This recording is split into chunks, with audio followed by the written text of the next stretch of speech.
Hello, fellow readers and booktubers. I've been noticing a tag that's been on BookTube for at least a couple of months, I think. I first noticed it just last week on Book Chat with Pat. Pat had put it up, and that's where I first noticed it. It was, I'll get around to it later. And I was reading through the prompts, and I was watching Pat's posting on this and a few other people, and it looked kind of fun. So I thought I would respond to some of these prompts myself. And the idea here is to mention the books that we have that we just haven't read yet, but fully intend to read. A common affliction among all lovers of literature and reading and books and on BookTube. The first prompt is a classic book that you've been meaning to read forever but haven't read yet. And that was kind of an easy one for me. And that book is the very famous Nickleby by Charles Dickens. Now, let me just say, I am a big fan of Charles Dickens. I have not read all of his books, but I've read many of them, certainly the more famous ones, with the exception of this one, of course. And some of his books I've returned to again and again. I don't even know how many times I've read and reread A Tale of Two Cities. And David Copperfield is one of my favorite novels of all time by anybody. And yet Nickleby, no, I don't know why, but I know I've had this on the shelf for a long time because I remember quite some time ago, there was a Broadway production of this novel and it ran 8 hours. I think after the first 4 hours, there was a short intermission and then everyone came back for the final 4 hours. I remember reading about it in the newspaper. It was a lot of commentary on it. It was supposed to have been a remarkable production. But I do remember that I had this particular volume of Nicholas Nickleby on the bookshelf. And by the way, this volume is part of the, some of you might recognize this, is part of the International Collectors Library. I don't even know if they still produce these. I have some of them. I'm not a book collector in the sense that I like special editions of books, but this particular publishing company was putting out hardback editions of classic books that I only had in paperback, so that's why I've got this. Anyway, that play based on Nicholas Nickleby that ran for 8 hours was on Broadway in 1980. I had this book then, this particular edition of Nicholas Nickleby, and I remember thinking at that time, it's time to read it, and I didn't. And now it's 2024, so that's over, 40 years later? I think it's time to read it, and I will definitely get around to it later. The next prompt, a book on your shelf you haven't read yet. This one is going to surprise everybody because let me just preface this by saying, I think I've mentioned this before, I teach ancient Roman history, and I've been teaching it every other semester for nearly 20 years now. This coming spring semester, I'll be teaching it again. I've read a great deal of Roman history. I've read the ancient Roman sources themselves and tons of books about Rome, and I'm immersed in this. I've read a lot of Mary Beard's books on Rome. She's a wonderful popularizer of Roman history and a true scholar. I saw her talk at the University of Chicago. I think it was just last year, perhaps the year before. I just read her more recent book on the Roman emperors.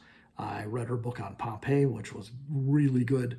I haven't read she was one of the contributors to a book on ancient Roman religion, which was a fascinating, very scholarly work.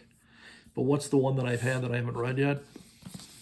SPQR, Mary Beard's History of Ancient Rome, a bestseller, and I'm sure it deserves to be.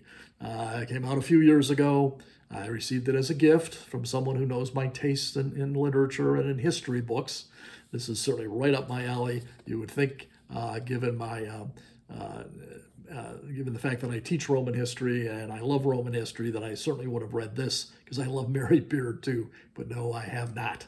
So I will get around to this one, maybe during the winter break before the spring semester starts and I dive into ancient Rome again. By the way, if you're not familiar with this, SPQR, that's for the Latin phrase Senatus Populusque Romanus. That was the Senate and the people of Rome. I guess you could call it Rome's logo or their trademark. This was printed on banners when they marched off into war. It was stamped into bricks. If you ever get a chance to go to Rome today, you'll see it even on the manhole covers, even to this day. But anyway, SPQR. I know, I should have read it long ago.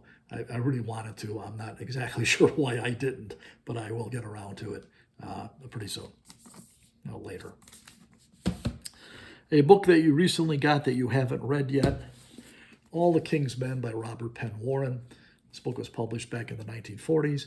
I know for sure that I mentioned this on a TBR posting that I put up a while ago. The country is very politicized, and this is about politics in America, and it's just a classic work. And so I bought it for that reason, and yet because of the disastrous results of the last presidential election, I am just done with politics for a while. I've always been fascinated in it. This is just supposed to be a great novel, but I'll get around to it later. I just need to take a break from the whole political thing for now. Let's see, a book that you've had forever but haven't read yet. How about this one by Leo Damrosch? I'm not sure I'm pronouncing his name correctly. The Club. This is not a novel. This is a work of history, and it deals with English letters in the late 18th century, and it involves people like Samuel Johnson, James Boswell, Edmund Burke, Edward Gibbon. Who else is on the list here? Sir Joshua Reynolds, David Garrick, and these were the towering figures of English literature, and who really kind of made modern English literature. They made in the English-speaking world.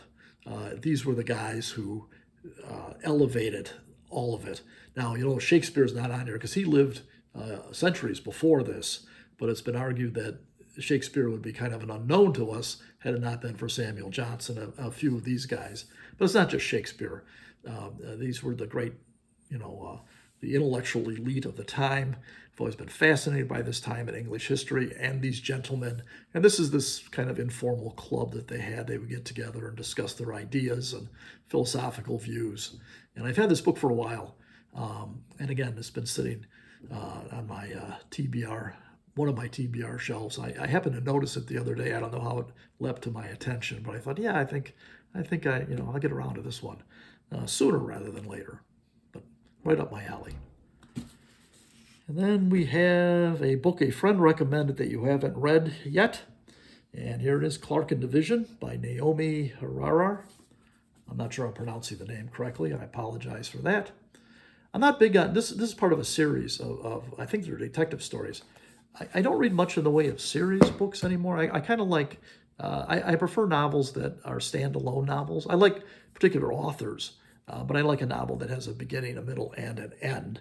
I used to read series, but I got away from it quite some time ago. I'm not exactly sure why.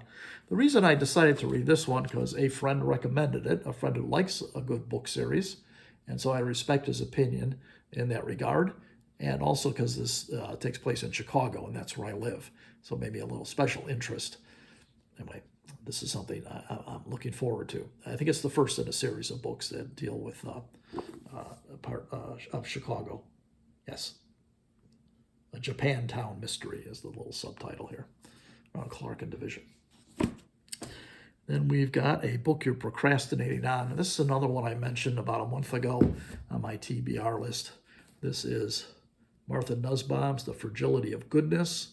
This is an exploration of ancient Greek culture. Nussbaum is a philosopher, and I've read some of her other books. A very absorbing, deep thinker. They used to call people like this deep thinkers. These are the kind of books I love to get lost in and just sink into and disappear into. This is quite a long book. I like to have all my books finished before the end of the year, so I can start the new year fresh. I don't like leaving any loose ends, so it's kind of too late to start this one now. And I know, I'll be just pondering over this one for quite a long time. I'm a quick reader, but this is the kind of book I would just savor. So I'll get around to this one later too. Martha Nussbaum, The Fragility of Goodness. I've had it for a while. I keep meaning to read it, but next year for sure. The next book on your TBR, I'm going to alter this question a little bit. It'll be the next books on my TBR. And these are books of poetry. I've always been interested in poetry. I understand poetry right now is undergoing something of a crisis, and I want to investigate that a little bit. And I'm thinking of rounding out the year by reading these books of poetry and then perhaps posting something about them. Let's take a look at them. This is Raul Zurita. I'm not sure I'm pronouncing the name right. He's actually very famous in South America. He's a Chilean poet, political activist. What struck me about this one was the title, INRI, and I'm fairly certain that he's referencing the acronym of the plaque that was nailed to the cross above Jesus's head as he was dying. This stands for the Latin phrase, Jesus Nazarisum Rex Idiorum, Jesus of Nazareth, the King of the Jews. The Romans had nailed that above the crucified Jesus to mock Jesus' followers, as if they're saying, yeah, he may be your king, but he's a criminal to us. Pretty brutal stuff. And I don't think these are religious poems, but they're certainly poems dealing with the oppressed and the persecuted. I'm looking forward to that. And then Wendell Berry. I know him primarily as an essayist, but he's also a great poet.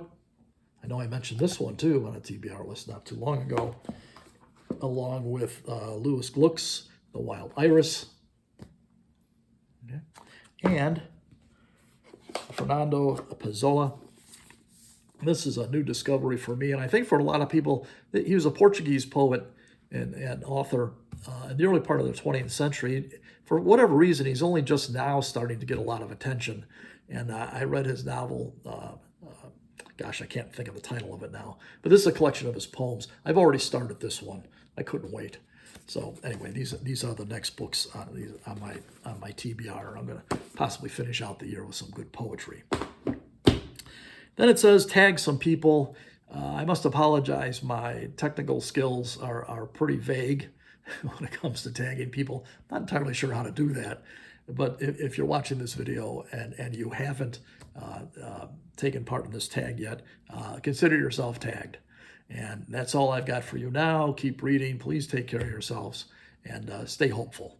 Bye-bye.